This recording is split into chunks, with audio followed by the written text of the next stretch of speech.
Hello everyone, today we are going to discuss about the assessment and diagnostic measures of the respiratory system. So let's start. Number 1 is history taking. हम सबसे पहले patient से एक thorough history लेते हैं क्योंकि यही एक फाउंडेशन की तरह, एक बेस की तरह हेल्प करता है हमारे डायग्नोसिस फॉर्मेशन में. ठीक है, इसमें हम पूछेंगे पेशेंट से, जैसे अगर उन्हें कफ की दिक्कत है, शॉर्टनेस ऑफ ब्रेथ है, चेस्ट पेन है, स्पूटम प्रोडक्शन है, अगर कोई ऑक्यूपेशनल एक्सपोजर है, फॉर एग्जांपल अगर वो कोल माइंस में काम करते हैं या कॉटन फैक्ट्री में काम करते हैं, फैब्रिक फैक्ट्री में काम करते हैं. ठीक है, तो उन सब की हम अच्छे से डिटेल लेंगे. इसको हम एक एक करके लिख लेते हैं. जैसे हम सबसे पहले हम कफ के बारे में पूछ सकते हैं. इसका एक बार कलर चेंज करते हैं. चलिए, तो हम लिख रहे थे सबसे पहले हमें देखना है, हम देखेंगे कफ कितने दिनों से. फॉर एग्जांपल वो बोल रहे हैं 1 वीक से है, तो हम लिख सकते हैं 7 डेज. ठीक है, उसके बाद नेक्स्ट हम लिख सकते हैं स्पूटम प्रोडक्शन. उसके बाद नेक्स्ट हम उनसे पूछ सकते हैं अगर उनको शॉर्टनेस ऑफ ब्रेथ, इसको शॉर्ट में SOB भी बोलते हैं. ठीक है, अगर उन्हें शॉर्टनेस ऑफ ब्रेथ की कंप्लेन है और कब से है. नेक्स्ट हम इसमें देख सकते हैं चेस्ट पेन. नेक्स्ट अगर उनको वीजिंग हो रही है, वीजिंग सुनाई में आपको आ रही है. ठीक है, स्मोकिंग हिस्ट्री है, स्मोकिंग कर रहे हैं तो कितने सालों से कर रहे हैं, दिन में कितने बार वो स्मोक करते हैं. ठीक है, कितना सिगरेट से, जैसा भी है. स्मोकिंग हिस्ट्री के बाद ऑक्यूपेशनल एक्सपोजर, कॉटन फैक्ट्री हो गया, कोल माइंस हो गया, ये सब भी हमारे लंग्स पे जो है वो एक टेक लेते हैं. नेक्स्ट अगर हम देखें तो हम देख सकते हैं कि पेशेंट को कोई एलर्जीज तो नहीं है. ठीक है, and any previous lung disease. ठीक है, हिस्ट्री टेकिंग में हमने देखा sputum production, cough, shortness of breath, chest pain, wheezing, smoking history, occupational exposure, कोई प्रीवियस एलर्जी है, लंग डिजीज़ है, कोई एलर्जन है. ठीक है, ये सब हम किस में करेंगे, history taking regarding the respiratory system. Next अगर हम देखें, नेक्स्ट हमारे पास आता है फिजिकल एग्जामिनेशन. और फिजिकल एग्जामिनेशन में सबसे पहला है इंस्पेक्शन. इंस्पेक्शन मतलब विद द आइज़, हमको अपनी आँखों से पेशेंट को इंस्पेक्ट करना है कि हमको देखना है कि पेशेंट में कहीं क्लबिंग ऑफ फिंगर्स तो नहीं है, कहीं साइनोसिस तो नहीं है, उसकी रेस्पिरेटरी पैटर्न कैसे हैं, रेस्पिरेटरी रेट कैसा है, symmetry of the chest movement, जब वो ब्रीद इन करते हैं, ब्रीद आउट करते हैं, तो क्या जो दोनों लंग्स हैं वो इक्वली एक्सपैंड और रिलैक्स हो रहे हैं या नहीं. ये सारे हमें किस में करना है, इंस्पेक्शन में. तो अगर हम इसमें लिखते हैं कि हमें इंस्पेक्शन में हमको देखना है respiratory rate and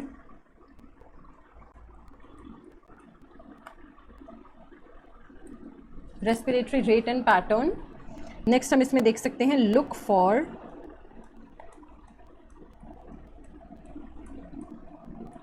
cyanosis, clubbing, या फिर पेशेंट जब ब्रीद कर रहा है तो कहीं एक्सेसरी मसल्स का यूज़ तो नहीं कर रहा. Use of accessory muscles and then symmetry of chest movement while breathing, या फिर पेशेंट में कहीं कोई चेस्ट डिफॉर्मिटी, कहीं पेशेंट में कोई चेस्ट डिफॉर्मिटी तो नहीं है. ये सारी हम चीज़ें किस में हम करेंगे, इंस्पेक्शन में. रेस्पिरेटरी रेट देखेंगे, पैटर्न देखेंगे, cyanosis, clubbing, use of accessory muscles, symmetry of chest movement, कोई डिफॉर्मिटी तो नहीं है चेस्ट में, ये सब हम देखेंगे. नेक्स्ट हमारे पास इंस्पेक्शन के बाद आता है पैल्पेशन. पैल्पेशन में हम देखेंगे जो पेशेंट का ट्रेकिया है, पैल्पेट करके उसकी पोजीशन देखेंगे. And then we have a term tactile vocal fremitus. Tactile vocal fremitus को हम कैसे चेक करते हैं? सबसे पहले ये होता क्या है, जब भी हम बोलते हैं, आप अपनी चेस्ट मसल्स पे से हाथ रखिए तो आपको एक वाइब्रेशन फील होगी. उसको बोलते हैं टेक्टाइल वोकल फ्रेमिटस। अब हमको करना क्या है, हमारा जो ये अल्नार रीजन है, ये जो लिटिल फिंगर वाला रीजन है, इस रीजन को हमें पेशेंट की चेस्ट पे ऐसे रखना है, ठीक है। इसको हमें स्टर्नम के ऊपर नहीं रखना, हमारा जो क्लेविकल है उसके ऊपर नहीं रखना है, मेमोरी ग्लैंड्स के ऊपर नहीं रखना है।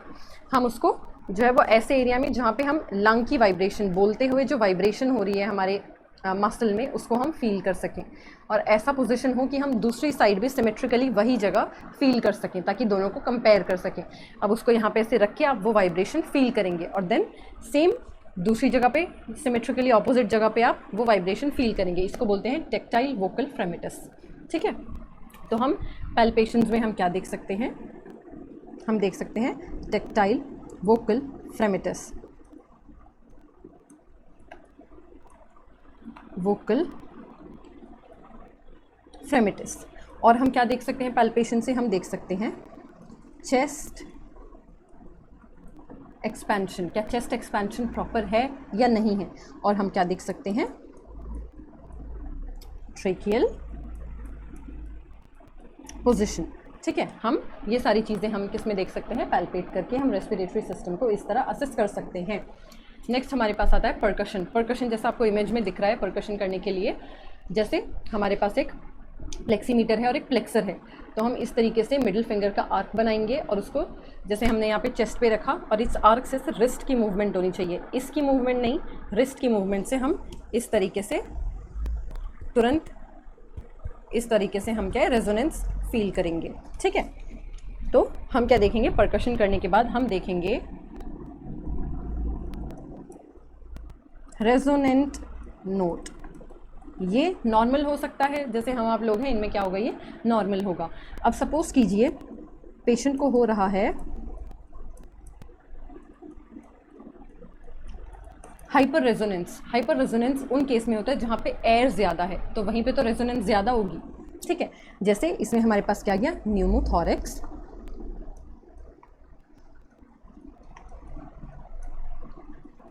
और एम्फाइसेमा। इन केसेस में हमें क्या देखने को मिलता है, हाइपर रेजोनेंस। अब ज़्यादा तो आ गया, हमें हाइपर रेजोनेंस तो हो गया। अब दूसरा हमारे पास क्या पॉसिबिलिटी है, डलनेस, ठीक है। डलनेस क्या सजेस्ट करता है कि या तो बहुत सारा स्कार्ड टिश्यू है हमारे लंग में, या फिर कंसोलिडेशन है, फ्लूइड एक्यूमुलेशन है, ठीक है। तो इसमें हम क्या लिख सकते हैं, डलनेस में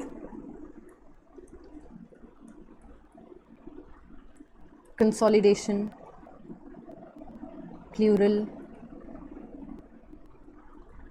इफ्यूजन, या फिर लंग कोलैप्स तो नहीं है। ये सारी चीज़ें हम किस में देख सकते हैं, हम परकशन करके ये सब चीज़ें असेस कर सकते हैं। नेक्स्ट हमारे पास आता है ऑस्कल्टेशन। ऑस्कल्टेशन जो है वो स्टेथोस्कोप की हेल्प से कर सकते हैं। इसमें हम जो हमारी लंग साउंड्स है उसको असेस करते हैं। उसमें कोई एबनॉर्मल लंग साउंड तो नहीं है, एबनॉर्मल ब्रीदिंग साउंड तो नहीं है। इसको हमने डिटेल में कवर किया है, वो आप वीडियो देख सकते हैं। जैसे कि स्ट्राइडर, रोंकाई, क्रैकल्स, रेल्स, ये सारी चीज़ें, तो इसमें हमें एबनॉर्मल साउंड्स नहीं आ रही हैं। हम इसमें जो हमारी ब्रोंकियल साउंड्स हैं, नॉर्मल रेस्पिरेटरी साउंड्स हैं, उनको असेस करते हैं। So let's write it down. हम इसमें will assess for crackles, wheeze, ronchi, pleural rub, stridor. ठीक है, हम इसमें क्या देखेंगे, ब्रोंकियल ब्रेथ साउंड्स, इसको हम क्या करेंगे, असेस करेंगे। नेक्स्ट हमारे पास है पल्स ऑक्सीमीटर। तो पल्स ऑक्सीमीटर कुछ इस तरीके का दिखता है जैसे कि आपको ये इमेज में दिख रहा है। इस इमेज में ये SpO2 क्या है, सैचुरेशन, और ये PR क्या है, ये है पल्स, और ये क्या है हमारा ऑक्सीजन सैचुरेशन। ठीक है, पल्स ऑक्सीमीटर से हमको ऑक्सीजन सैचुरेशन पता चलता है। अब अगर ये लेस देन 90 है या डिक्रीजिंग है तो ये क्या इंडिकेट करता है, ये इंडिकेट करता है, ये इंडिकेट करता है हाइपोक्सीमिया। ठीक है, और इसमें हमें अगर इसके 90 से नीचे जा रहा है ये, तो इसमें हमें क्या चाहिए, अर्जेंट इंटरवेंशन की हमको ज़रूरत है। ठीक है, तो पल्स ऑक्सीमीटर भी जो है ये नॉन इन्वेजिव है, फास्ट है, क्विक मेथड है to determine the oxygen saturation. ठीक है, नेक्स्ट हमारे पास आता है ABG। ABG मतलब आर्टीरियल ब्लड गैसेस में हम क्या करते हैं, आर्टरी से ब्लड लेते हैं। ABG को भी हमने बहुत डिटेल में कवर किया है। देखिए अब ABG में हम क्या असेस करेंगे, हम इसमें असेस करेंगे pH, PaCO2 partial pressure of carbon dioxide and then partial pressure of oxygen and then bicarbonate ions. ये क्या है, इसमें मेन होते हैं। ठीक है, इसमें हम आर्टीरियल सैंपल लेते हैं और उसके बाद हम ये चीज़ें असेस करते हैं। और फिर रेस्पिरेटरी में हम देखो हमारा जो partial pressure of carbon dioxide और पार्शियल प्रेशर ऑफ ऑक्सीजन है उसको हम देखते हैं और डिटरमाइन करते हैं क्या ऑक्सीजन लेवल्स हैं, जो हमारा CO2 लेवल्स हैं वो मॉडरेट हैं कि नहीं है, वो नॉर्मल है या नहीं है। ठीक है, इसमें हम क्या देख सकते हैं कि पेशेंट, इससे हम असेस कर सकते हैं for respiratory failure, acid base imbalance, इन चीज़ों के लिए हम पेशेंट को क्या कर सकते हैं, असेस कर सकते हैं। नेक्स्ट अगर हम देखते हैं चेस्ट एक्सरे। देखो जो हमारा चेस्ट एक्सरे है वो बहुत सारी चीज़ें हमको बताता है। अब एक्सरे में आपने देखा होगा जब भी चेस्ट का एक्सरे करते हैं तो वो कुछ इस तरीके का आता है, ऐसे हमें देखने को मिलता है, यहाँ कार्डियक नॉच होता है यहाँ पे, तो ये ब्लैकिश एरिया होता है काफ़ी ज़्यादा। ये ब्लैक क्या डिनोट करता है कि यहाँ पे क्या है, एयर, मतलब किस कलर से होगा, ब्लैक कलर से। अगर ये वाइट आ जाए, इस तरीके से वाइट आए, तो ये क्या डिनोट करता है, कोई फ्लूइड एक्यूमुलेशन हो सकता है। ठीक है, कोई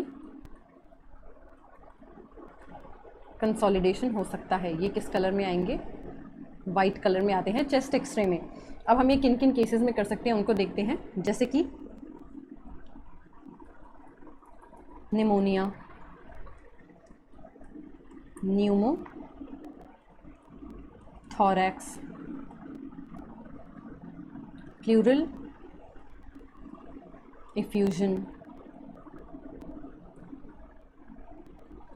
tuberculosis and then lung collapse या फिर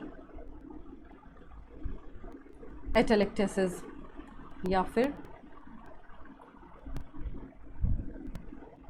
कार्डियोमेगाली के केस में हम इन केस में क्या कर सकते हैं, चेस्ट एक्सरे से हम देख सकते हैं कि जो हमारे लंग्स है उसमें एयर है कि नहीं है, कोई कंसोलिडेशन तो नहीं है। वाइटिश एरिया जो है वो डिनोट करते हैं कोई कंसोलिडेशन है, फ्लूइड है या फिर स्कार टिश्यूज़ बहुत ज़्यादा डेवलप हो रहे हैं उसको, और जो ब्लैक एरिया है वो डिपिक्ट करता है वहाँ पर एयर प्रेजेंट है।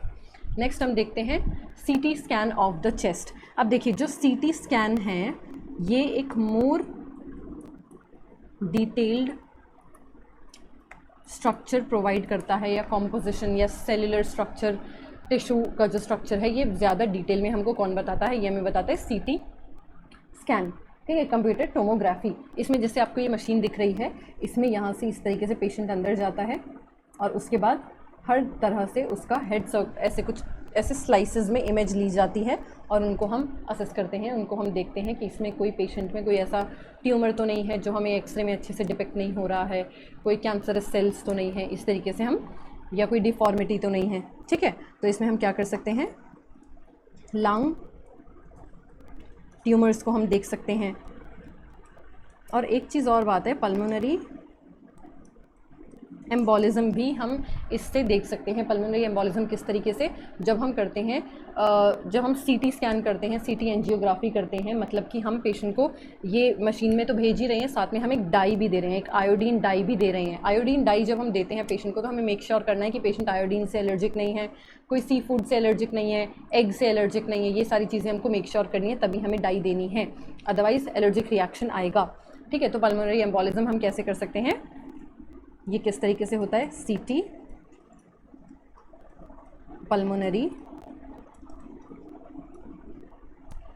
एंजियोग्राफी, और ये किससे होगा, इसमें हम डाई इंसर्ट करते हैं, कैसे, इंट्रावीनसली। ठीक है, तो या फिर अगर हमारे पास मान लो स्मॉल नोड्यूल्स हैं, स्मॉल नोड्यूल्स जो कि हमें एक्सरे में अच्छे से नहीं दिख रहे हैं, तो उसके लिए भी हम क्या कर सकते हैं, CT स्कैन कर सकते हैं। ये हमें ज़्यादा डिटेल्ड स्ट्रक्चर प्रोवाइड करता है। और एक चीज़ और मुझे याद आई, ब्रोंकिएक्टेसिस। ठीक है, एक कंडीशन है ब्रोंकिएक्टेसिस, इसके बारे में भी हमने पढ़ा। ये क्या है? ये एक क्रॉनिक लंग डिजीज़ है जिसमें बहुत जो एयरवेज होते हैं वो परमानेंटली वाइडन हो जाते हैं। ठीक है, तो ब्रोंकिएक्टेसिस है, उसको भी हम सीटी स्कैन, उस पेशेंट में भी हम सीटी स्कैन कर सकते हैं। नेक्स्ट विल सी, हमारे पास आता है पल्मोनरी फंक्शन टेस्ट। अब देखिए, जो पल्मोनरी फंक्शन टेस्ट है ये क्या असेस करता है? ये असेस करता है how well are lungs function, कि हमारा जो लंग है वो कितनी अच्छी तरीके से काम करता है। उसके लिए हम स्पायरोमेट्री की हेल्प ले सकते हैं। स्पायरोमेट्री में जैसे आपको ये इमेज में दिख रहा है कि यहाँ से ऐसे ब्लो आउट करते हैं और यहाँ पे ऐसे ग्राफ बनता है। अब ग्राफ किसके बीच में बनता है? हमारे पास बनता है FEV1, हम देखते हैं इसमें क्या है, और FVC। FEV1 क्या है? Forced expiratory volume at 1 second, और FVC क्या है? ये फोर्स्ड है, फोर्स्ड वाइटल कैपेसिटी। FEV1 मतलब कि जब पेशेंट एकदम ऐसे फोर्स से ब्लो करता है तब जो 1 सेकेंड में, पहले 1 सेकेंड में कितना एयर जाता है उसको हम बोलते हैं FEV1, forced expiratory volume at 1 second. और जो फोर्स्ड वाइटल कैपेसिटी है वो ये है कि एक डीप इंस्पायर करने के बाद पेशेंट कितना अमाउंट एक्सपायर कर सकता है। डीप इंस्पिरेशन के बाद टोटल कितना अमाउंट एक्सपायर कर सकता है वो क्या है? FVC। एकदम डीप ब्रेथ लेने के बाद पेशेंट जितना एक्सपायर कर सकता है उसमें जो पहले सेकंड में एक्सपायर करता है उसको हम बोलते हैं FEV1, forced expiratory volume at 1 second. ठीक है, इसका ये ग्राफ कुछ इस तरीके से जैसे इमेज में दिखाया है, ये कुछ इस तरीके से ही बनता है और हल्का सा बढ़ता है बस, क्योंकि इधर ही पे अप्रॉक्सीमेटली 70 to 80% हमारा FEV1 बना देता है। ठीक है, एकदम से एयर जो है वो ब्लो करते हैं। अब हम देखते हैं कि इसका जो रेशियो है FEV1 डिवाइडेड बाय FVC, इसकी रेशियो जो है वो 70 to 80% अप्रॉक्सीमेटली ये क्या है? नॉर्मल है। ये जो मैंने आपको 70 to 80% यहाँ पे बताया है वो दरअसल ये रेशियो है। ठीक है, ये रेशियो है इसका। अब देखो, ये हमको हेल्प करता है कि हम डायग्नोस कर सकें, डिफ्रेंशिएट कर सकें between asthma, COPD and restrictive lung disease. अब देखो, अस्थमा के केस में क्या होता है ना, जो हमारा FEV1 है वो कम होता है। ठीक है, जो FVC है ये भी या तो नॉर्मल रहेगा या फिर ये भी हल्का सा कम हो जाएगा। तो जो रेशियो है वो लगभग 70 से कम आ सकती है, लेकिन जब हम इसमें ब्रोंकोडायलेटर देते हैं तो ये रेशियो इम्प्रूव हो जाती है। ये रेशियो लगभग 70 to 80% पहुँच जाती है ब्रोंकोडायलेटर्स देके, क्योंकि अस्थमा में क्या है, ये हाइपर रिएक्शन है हमारी बॉडी का, जिसमें जो हमारे एयरवेज है वो कॉन्स्ट्रिक्ट हो जाते हैं, तो ब्रोंकोडायलेटर से वो डायलेट हो जाएंगे तो रेशियो इंप्रूव हो जाती है। सेम हमारा COPD में होता है। COPD में क्या होता है? रेशियो कम है, FEV1 इसमें कम होता है COPD में भी। फोर्स वाइटल कैपेसिटी इसमें कम भी हो सकती है, नॉर्मल भी रह सकती है, जिससे क्या होता है, जो रेशियो है वो फिर से 70 से कम हो जाता है। लेकिन जब हम इस केस में ब्रोंकोडायलेटर देते हैं तो उससे पेशेंट पे कोई असर नहीं देखने को मिलता। ठीक है, तो ये हो गया इन दोनों में फ़र्क। अब हम तीसरा देखते हैं, रिस्ट्रिक्टिव लंग डिजीज़ मतलब क्या है? हमारे लंग को टोटली एक्सपैंड होने से, फंक्शन करने से रिस्ट्रिक्ट कर रही है वो। तो इन केस में क्या होता है, जैसे कोई स्कारिंग टिश्यू है, ऐसी चीज़ें, ठीक है, जो हमारे लंग को एक अच्छे से एक्सपैंड नहीं होने दे रही है। इस केस में जो रेशियो है, देखो FEV1 कम होता है लेकिन फोर्स वाइटल कैपेसिटी भी कम होती है। अब अगर ये भी कम होगा और ये भी कम हो जाएगा तो रेशियो तो लगभग नॉर्मल ही रहेगा, क्योंकि न्यूमरेटर भी कम हो रहा है, डिनोमिनेटर भी कम हो रहा है। तो ये रेशियो लगभग जो है हमारा या तो 70 to 80% रहता है या इससे भी ज़्यादा हो जाता है, 80% से ज़्यादा भी चला जाता है। लेकिन हमें पेशेंट को देख के तो पता चल रहा है उसको कोई ना कोई तो लंग डिजीज़ है, तो वो क्या हमें इंडिकेट करेगा? रेशियो अगर नॉर्मल है या फिर नॉर्मल से ज़्यादा भी है लेकिन पेशेंट के लंग फिर भी वेल फंक्शन नहीं कर रहे हैं, तो मतलब पेशेंट को क्या है? रिस्ट्रिक्टिव लंग डिजीज़ है। ठीक है, तो ये था हमारा पल्मोनरी फंक्शन टेस्ट के बारे में। नेक्स्ट हमारे पास आता है स्पूटम एग्जामिनेशन। स्पूटम एग्जामिनेशन हम करते हैं, इसमें हम देखते हैं कौन से, इसमें सेल्स कैसे हैं, कलर, कंसिस्टेंसी, ये सब चीज़ें हम देखते हैं। जैसे हम इसको एसिड फास्ट बैसिलाई AFB, ये किसके केस में होता है? ये होता है ट्यूबरक्लोसिस के केस में। ठीक है, एसिड फास्ट बेसिलाई, या फिर हम इसमें कर सकते हैं ग्राम स्टेनिंग, देखने के लिए ग्राम पॉजिटिव बैक्टीरिया है या बैक्टीरिया है, या फिर ग्राम नेगेटिव बैक्टीरिया है, या फिर हम इसमें क्या कर सकते हैं cytological studies for lung cancer. Lung cancer के लिए साइटोलॉजिकल स्टडी मतलब स्टडी ऑफ द सेल्स। ठीक है, इन केसेस में हम स्पूटम एग्जामिनेशन कर सकते हैं, कल्चर भी कर सकते हैं हम स्पूटम एग्जामिनेशन। और किसके लिए करते हैं, आपने देखा होगा स्पूटम एग्जामिनेशन होता है तो उसके पर्चे पे क्या लिखा होता है, सी ऐसे करके CS का मतलब क्या है, कल्चर एंड सेंसिटिविटी। ठीक है, नेक्स्ट हमारे पास आता है ब्रोंकोस्कोपी। अब देखिए ब्रोंकोस्कोपी में क्या है, हम एक फ्लेक्सिबल एक ट्यूब लाइक स्ट्रक्चर होता है जिसको हम या तो नोज़ के थ्रू या माउथ के थ्रू इंसर्ट करते हैं इन दी एयरवेज, हमारे ब्रोंकाई में, ताकि हम उधर की डिटेल स्टडी कर सकें। ठीक है, इसमें हम क्या करेंगे, एक फ्लेक्सिबल जो है वो पाइप लाइक स्ट्रक्चर है उसको इंसर्ट करते हैं, जैसे आपको ये डायग्राम में भी दिख रहा होगा। ठीक है, और फिर विजुअलाइज करते हैं ऐसे मॉनिटर पे, स्क्रीन पे हम देखते हैं कि इंटरनल स्ट्रक्चर्स किस तरीके के हैं। अब हम देखते हैं कि हम इसको किस किस लिए कर सकते हैं, विजुअलाइज दी ब्रोंकाई को विजुअलाइज करने के लिए। अब जो ब्रोंकोस्कोपी है ना वो डायग्नोस्टिक तो है ही, ये थेरेप्यूटिक भी हो सकती है। जैसे कि अगर कोई फॉरेन बॉडी है उसको रिमूव करने के लिए, या फिर ब्लीडिंग कंट्रोल करने के लिए, इसके लिए भी, तो ये दोनों क्या हो गए, ये हमारे थेरेप्यूटिक पर्पस हो गए।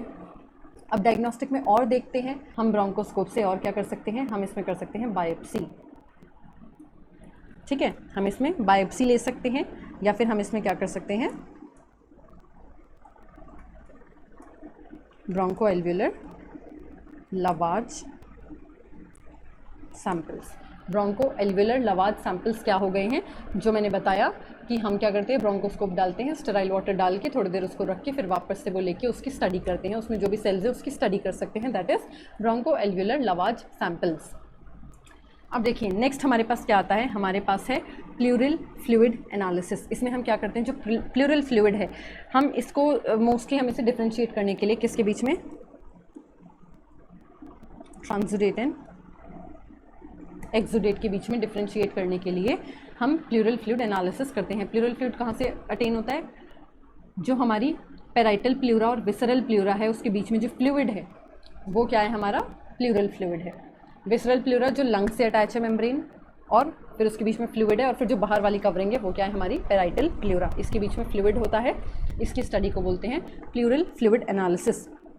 अब देखिए जैसे कि ट्रांसुडेट है उसमें जो प्रोटीन है वो लगभग 3 ग्राम्स पर डेसीलीटर से कम है, इसमें ज़्यादा हो जाता है। वैसे इसमें जो सेल नंबर है इसमें कम होता है, इसमें इंक्रीज होता है। इस तरीके से हम क्या करते हैं, प्लूरल फ्लूइड एनालिसिस करते हैं। इसमें कलर देखते हैं तो ये ट्रांसपेरेंट ही होता है,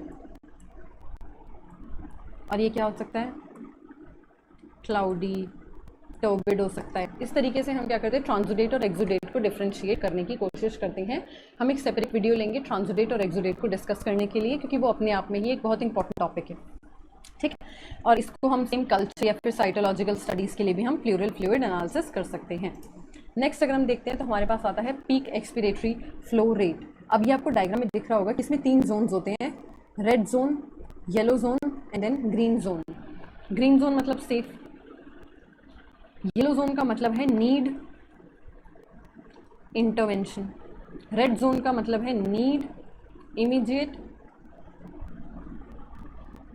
इंटरवेंशन।